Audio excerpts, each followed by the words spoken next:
Today I will be talking about the Western Interior Seaway, specifically how it was in Kansas, basically 80 million years ago, which would be the Cretaceous time frame. I'll be talking about fossils that were discovered, how scientists dated how old chalk pyramids are out in western Kansas, and overall what was found there from having an inland sea in Kansas at one point that spanned, it wasn't just in Kansas, it spanned from the Gulf of Mexico to the Arctic Circle. So that's kind of the overview of what I will be going into depth about. So the Western Interior Seaway is actually very interesting because it was over 2,000 miles long. And like I said, it spanned from the Gulf of Mexico to the Arctic Ocean, which is incredible because imagining water covering like the United States from Kansas to, I don't know, probably where Nevada is right now, is incredible to think about all the animals and all of the sea creatures that were swimming where we now have solid ground, which also means that there are millions of fossils that are still yet to be uncovered or dug up or identified, but also excitingly there are several animals that have been found, and they actually are housed in museums in Kansas, specifically from our region, of course. So a little bit more. The Western Interior Seaway divided North America into two halves. So if you can picture, the western half of it was called Laramidia, and the eastern half was called Appalachia, which is easy to remember because of the Appalachian Trail in the mountains over there.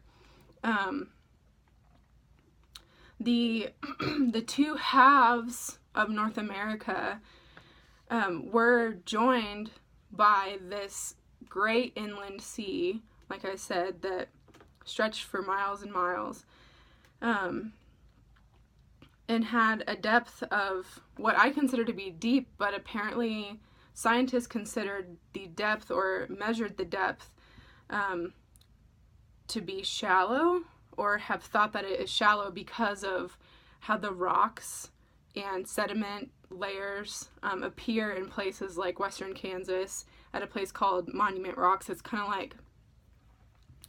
like the sea depth and the animals and creatures and everything, like that time period can be dated by looking at the rock layers and so forth, which is kind of like looking at the rings of a tree to see how old it is, what influenced it. You can, like, as we've been learning in this course, like you can sometimes tell like significant weather events that happen, like volcanoes or hurricanes, or like deeply impacting events that happen that would shift the environment.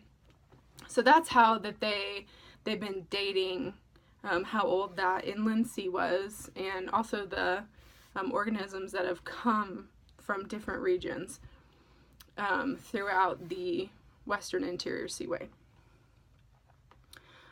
So more on the dating of things. Obviously there's carbon dating, but like I said, the majority of dating how old the inland sea was came from deposits that were left behind in the way of chalk formations, or limestone deposits, things like that were built up over time. So I'll talk a little bit about that specifically now. If you've never gone to Monument Rocks, I highly suggest it, because it's kind of like, well, it's referred to as the Badlands of Kansas, which is kind of funny because if you've ever been to the Badlands, it's like not even comparable, but it is really beautiful out there. To get to the point, it's like chalk deposits, which chalk is like a soft version, like a soft form of limestone. So it's these like arches, and there's buttes and they can be up to 70 feet tall, which is actually like pretty amazing to imagine something like that in western Kansas, because most of us know it as like the desert we have to cross to get to Colorado to go skiing.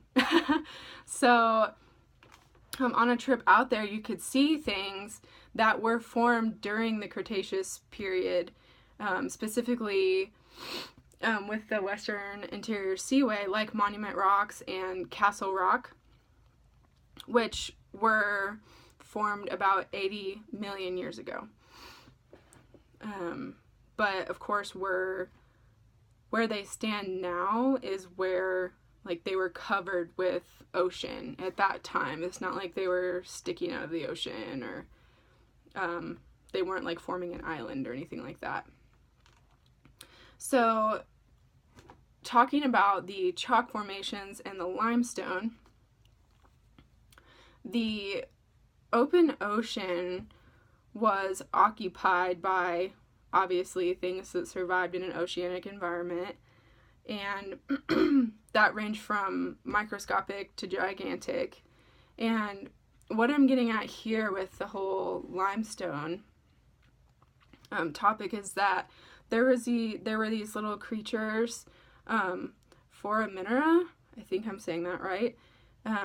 They were calcium-shelled microscopic animals, and they existed apparently by the trillions, which I can't imagine anything by the trillions, but it's incredible that they existed by the trillions. And as they died, I read this in several accounts, as they died, they fell to the bottom of the ocean like a snowfall. And when they fell to the bottom of the ocean and the ocean started draining and things like that, they formed like a limey, like a really soft lime substance, which was kind of like an ooze. And they encased large animal corpses at the bottom. Obviously, when the seas were really shallow, they stayed at the bottom, kind of preserving the fossils of several species of animals, organisms, like I said, from microscopic to gigantic. This Foraminifera had a way of encasing fossils, like keeping them almost perfect in a way. Of course, there aren't like billions of discoveries of these like perfectly kept fossils yet, but there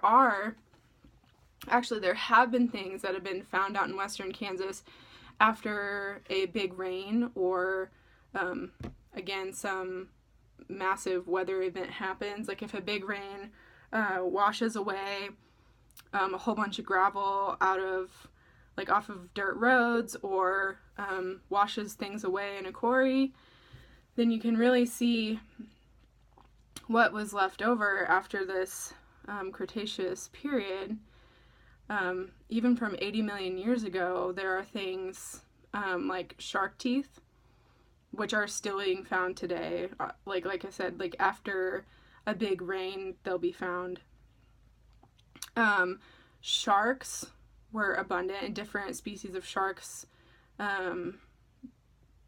that, like I saw pictures of some of them online, or like pictures of what some of the fossils like formed to be, and they look more like dinosaurs than sharks, which is interesting because it's said that there was a T-Rex,